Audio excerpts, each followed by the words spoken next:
ইরানে যে গণঅভ্যুত্থান হতে যাচ্ছিল সেটা এই মুহূর্তে মোটামুটি নিয়ন্ত্রণে নিয়ে আসতে পেরেছে ইরানের রেজিম। এই গণঅভ্যুত্থান আপাত দৃষ্টিতে যে সফল হলো না এখন পর্যন্ত, সেটা দেখে আমাদের সেনাপ্রধান জনাব ওয়াকারুজ্জামানের কথা মনে পড়লো, আমাদের গণঅভ্যুত্থানের কথা মনে পড়লো। এবং জনাব ওয়াকারুজ্জামান, আমি ধারণা করি সামনের সময়তে খুবই আলোচনায় আসবেন। আমাদের এই দেশকে গণতান্ত্রিক ট্রানজিশন যাদের পছন্দ না, তারা জনাব ওয়াকারুজ্জামানকে আবারও পূর্ণ শক্তিতে টার্গেট করবেন বলে আমি ধারণা করি। তাই আগে ভাগে কয়েকটা কথা বলে রাখা দরকার। এবং ইরানিয়ান এই আপরাইজিং কেন আমাকে তার কথা স্মরণ করালো, সেই জায়গায়ও আসছি।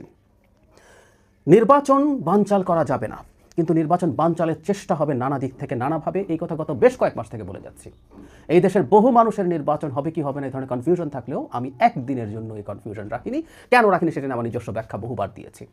কিন্তু চেষ্টা যে হবে বলছি, ফলে কিছু হত্যাকাণ্ড হতে পারে। জনাব ওসমান হাদির মতো বা ছাত্র দলের সাথে সংঘাত আছে এমন কোনো ছাত্রনেতা বা কোনো ক্যান্ডিডেট কেউকে টার্গেট কিলিং করে একটা হাঙ্গামা বাঁধিয়ে দেওয়ার চেষ্টা হতে পারে, এটা একটা দিক।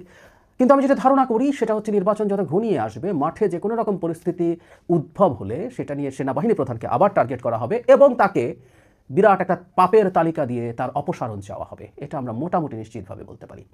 আমি এটা দাবি করছি না 5 আগস্ট পরবর্তী সময়ে জনাব ওয়াকারুজ্জামান সব ক্ষেত্রেই সঠিক কাজ করেছেন, কোনো কোনো ক্ষেত্রে তার কোনো ভুল থাকতেও পারে, এটাকে উড়িয়ে দেওয়া যায় না। কিন্তু এই ভদ্রলোক বাংলাদেশের ইতিহাসের অংশ হয়ে থাকবেন, কারণ এই 5 আগস্ট সফল হওয়ার পেছনে তার অসাধারণ রোল। এবং পরবর্তীতে তিনি আমাদের এই ধরনের দেশে যেটা ঘটে, সেনাপ্রধানদের খুব অ্যাডভেঞ্চারাস হয়ে ক্ষমতা নিয়ে নেওয়ার যে চেষ্টা, সেটা থেকে নিজেকে তিনি সরিয়ে রেখে জনাব নুরুদ্দিন খান এরশাদ পতনের পর এই ধরনের রোল প্লে করেছিলেন। একই রকম একটা রোল তিনি প্লে করছেন। রাদার যারা নির্বাচন না হতে দিয়ে বা এটা একটা বিপ্লব বলে একটা বিপ্লবী সরকার টরকার বানিয়ে রাষ্ট্র ক্ষমতা অনির্দিষ্টকালের জন্য ক্যাপচার করে ফেলতে চেয়েছিলেন, সেটার ক্ষেত্রে বড় বাধা হয়ে দাঁড়িয়েছিলেন জনাব ওয়াকারুজ্জামান। এই কারণেই আসলে তাকে নানাভাবে টার্গেট করা হয়েছে। যেখানে যাই ঘটুক না কেন ওয়াকার দায়ী। এই ক্যাম্পেইন ক্রমাগত চলেছে, এটা আবারও চলবে, কোনো সন্দেহ নেই। কারণ তিনি দীর্ঘদিন থেকে নির্বাচনের পক্ষে তার অবস্থান স্পষ্টভাবে জানিয়েছেন। কেউ কেউ প্রশ্ন তুলেছেন একজন সেনাপ্রধান হিসাবে তিনি এভাবে কথা বলতে পারেন কিনা, অবস্থান জানাতে পারেন কিনা, সেই তর্কে এখন আর ঢুকছি না। আমার আর্গুমেন্ট ছিল বিশেষ পরিস্থিতিতে এটা খুব অস্বাভাবিক হিসাবে আমরা দেখব না। ইরানের গণঅভ্যুত্থান প্রসঙ্গে কেন জনাব ওয়াকারের কথা মনে উঠলো? আমরা যারা ইরানের গণঅভ্যুত্থান ফলো করছি তারা খেয়াল করছি অ্যাপারেন্টলি এটাকে ইরানের রেজিম নিয়ন্ত্রণ করে ফেলতে পেরেছে। কিন্তু এই গণঅভ্যুত্থান আমাদের চাইতেও রক্তাক্ত ছিল, আমাদের চাইতেও ভায়োলেন্ট ছিল। ইরানের প্রায় সব প্রদেশে, প্রায় সব বড় শহরে মারাত্মকভাবে এই প্রটেস্ট হয়েছে এবং এটাকে মারাত্মক বল প্রয়োগের মাধ্যমেই ইরানিয়ান রেজিম অ্যাপারেন্টলি নিয়ন্ত্রণে এনেছে। আমাদের মতো ইন্টারনেট ব্ল্যাকআউট সহ সব হয়েছে, লেথাল ওয়েপন ইউজ করা হয়েছে, প্রচুর প্রচুর ঘটনা। এবং ইরান যেহেতু গ্লোবাল জিও পলিটিক্সের খুব গুরুত্বপূর্ণ পয়েন্টে আছে, তাই মিস্টার ট্রাম্পও খুব সিগনিফিক্যান্টলি এটাতে রিয়্যাক্ট করেছেন, তার অ্যাটিটিউড দেখিয়েছেন, তার অবস্থান জানিয়েছেন। সর্বশেষ খবরে অন্তত 3000 মানুষ হত্যাকাণ্ডের শিকার হয়েছে, এটা স্বীকৃত তথ্য। এমনকি ইরানের আয়াতুল্লাহ খামেনি এই হাজার হাজার মানুষ নিহত হওয়ার কথা স্বীকার করে আমেরিকা এবং ষড়যন্ত্রকারীদেরকে দায়ী করেছেন। তার মানে এটা হয়েছে। আর বেসরকারি হিসাবে এই মৃত্যুর সংখ্যা কুড বি ইভেন 15 to 20,000। এত মানুষের হত্যাকাণ্ড হলো, কিন্তু এখন পর্যন্ত অন্তত এই রেজিমের পতন হলো না। আমি যদিও মনে করি এই রেজিম আসলে টিকবে না, এই গণঅভ্যুত্থানও তার পতনের একটা গুরুত্বপূর্ণ মাইল ফলক হিসেবে থাকবে। কিন্তু এই যে এখন পতন হলো না, এটা কেন হলো না? এর জবাব হচ্ছে এই ধরনের গণঅভ্যুত্থানগুলোর কোনো একটা পর্যায়ে আসলে সেনাবাহিনীর সমর্থন প্রত্যাহার করা প্রয়োজন হয়। এরশাদ পতনের সময়ও আসলে সেনাবাহিনী সমর্থন প্রত্যাহার করেছিল। জেনারেল নুরুদ্দিন অস্বীকৃতি জানিয়েছিলেন যে তিনি এরশাদের হয়ে জনগণকে আর কোনোভাবেই বল প্রয়োগ করবেন না। এখানেও তাই হয়েছে। বিশেষ করে আমরা অনেকে জানি ইরানের একটা রেগুলার সেনাবাহিনী আছে, সেটা প্রেসিডেন্টের কমান্ডে থাকে, কিন্তু ইরানের আসলে ওই সেনাবাহিনী প্রধান শক্তি না। ইরানের প্রধান শক্তি হচ্ছে IRGC, Islamic Republic Guard Corps. এটার সরাসরি কমান্ড হচ্ছে আয়াতুল্লাহ আলী খামেনির হাতে।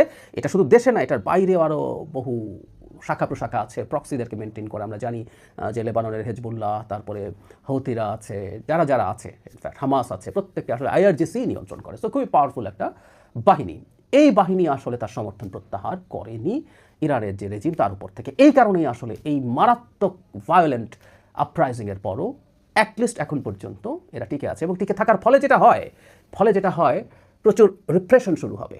কয়েকশো মানুষকে গ্রেফতার করা আছে যাদের মৃত্যুদণ্ড হতে পারে। সংখ্যাটা অন্তত 800 এরকম বলা হচ্ছে। ইরান পৃথিবীর সবচেয়ে বেশি মৃত্যুদণ্ড কার্যকরকারী দেশগুলোর একেবারে টপে থাকে। গত বছরও এখানে 1500 মানুষের মৃত্যুদণ্ড কার্যকর করা হয়েছিল। সো এই যে টিকে যাওয়ার পরে যে মারাত্মক অপারেশন আসলো, সব কিছু আসলে ফর দ্য টাইম বিং ঘটলো, যেহেতু তাদের IRGC তার আনুগত্য প্রত্যাহার করেনি। তাহলে এবার আমরা মনে হয় বুঝে ফেলছি জনাব ওয়াকার কেন আমাদের এই ইতিহাসে চিরকাল স্মরণ করা হবে তাকে। সেটা হচ্ছে তিনি শেখ হাসিনার উপর থেকে যদি সমর্থন প্রত্যাহার না করতেন তাহলে শেখ হাসিনা টিকে যেতে পারত, অসংখ্য মানুষের মৃত্যু হতে পারত, এবং তিনি যদি মানে বিরোধিতা করার পর যদি পাল্টা কিছু হয়ে যেতে পারতো, অন্য কোনো জেনারেল যদি শেখ হাসিনার পক্ষে গিয়ে এটাকে সামাল দিয়ে ফেলতে পারতো, তিনি মৃত্যুদণ্ডের আসামি হতেন। আমরা দীর্ঘদিন এই কথা বলছি। সো এই ঝুঁকি নিয়ে জনাব ওয়াকার দাঁড়িয়েছিলেন জনগণের পক্ষে। হ্যাঁ, কোনো সন্দেহ নেই যে আমাদের সেনাবাহিনীর মধ্য থেকে নিম্ন পর্যায় পর্যন্ত অল দ্য অফিসার্স তার কিছুদিন আগেই তার শেখ হাসিনার পক্ষে দাঁড়াতে অস্বীকৃতি জানিয়েছেন। এই মাটির সন্তানরা তারা তাদের মতো করে এই কাজটা করেছেন, খুবই চমৎকার। কিন্তু প্রধান হিসাবেও তিনি এই ঝুঁকিটা নিয়েছিলেন।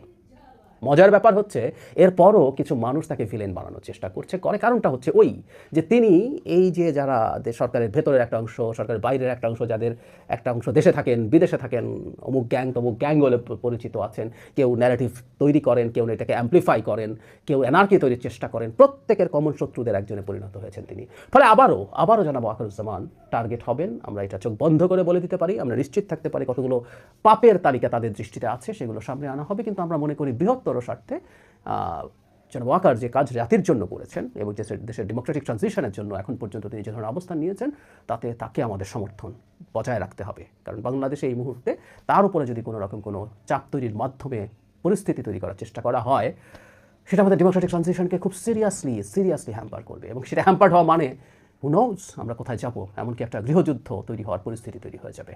আমরা যেন সতর্ক থাকি।